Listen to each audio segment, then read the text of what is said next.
السلام علیکم ورحمۃ اللہ وبرکاتہ۔ بسم اللہ الرحمن الرحیم۔ پیارے ناظرین، آج کی ویڈیو بڑی اہم ویڈیو ہے۔ اگر اچھی لگے تو ہمارے چینل کو لازمی سبسکرائب کرنا۔ میں آج آپ کو 25-30 سال پہلے کا وقت تھوڑا سا یاد کرانا چاہتی ہوں۔ کتنا اچھا وقت ہوتا تھا وہ۔ ایک وہ وقت بھی تھا جب دکاندار کے پاس کھوٹا سکہ چلا دینا ہی سب سے بڑا فراڈ سمجھا جاتا تھا۔ یہ ان دنوں کا ذکر ہے جب ماسٹر اگر بچے کو مارتا تھا تو بچہ گھر آ کر اپنے باپ کو نہیں بتاتا تھا، اور اگر بتاتا تو باپ اس سے ایک اور تھپڑ رسید کر دیتا تھا۔ یہ وہ دور تھا جب اکیڈمی کا کوئی تصور نہ تھا اور ٹیوشن پڑھنے والے بچے نکمے شمار ہوتے تھے۔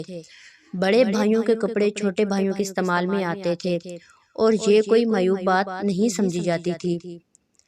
لڑائی کے موقع پر کوئی ہتھیار نہیں نکالتا تھا، صرف اتنا کہنا کافی ہوتا، میں تمہارے ابا جی سے شکایت کروں گا۔ یہ سنتے ہی اکثر مخالف فریق کا خون خشک ہو جاتا تھا۔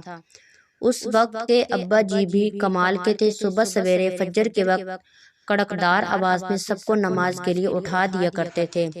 بے طلب عبادتیں کرنا ہر گھر کا معمول تھا۔ کسی گھر میں مہمان آ جاتا تو ارد گرد کے ہمسائے حسرت بھری نظروں سے اس گھر کو دیکھنے لگتے اور فرمائشیں کی جاتی کہ مہمانوں کو ہمارے گھر بھی لے کر آئیں۔ جس گھر میں مہمان آتا تھا وہاں پیٹی میں رکھے فنائل کی خوشبو والے بستر نکالے جاتے، خوش آمدید اور شیروں کی کڑھائی والے تکیے رکھے جاتے، مہمان کے لیے دھلا ہوا تولیہ لٹکایا جاتا اور غسل خانے میں نئے صابن کی ٹکیاں رکھی جاتی۔ جس دن مہمان نے رخصت ہونا ہوتا تھا سارے گھر والوں کی آنکھوں میں اداسی کے آنسو ہوتے تھے۔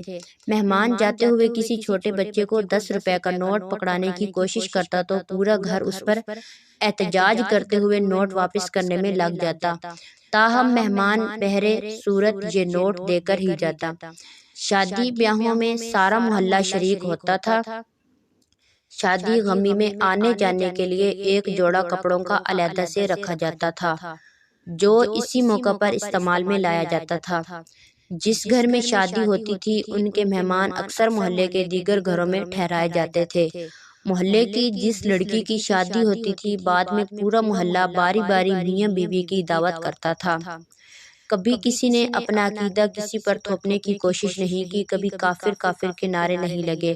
سب کا رونا ہنسنا سانجھا تھا، سب کے دکھ ایک جیسے تھے، نہ کوئی غریب تھا نہ کوئی امیر، سب خوشحال تھے۔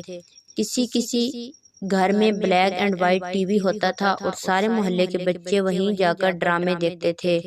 کاش پھر وہ دن اور زمانہ پھر لوٹ کر آ جائے۔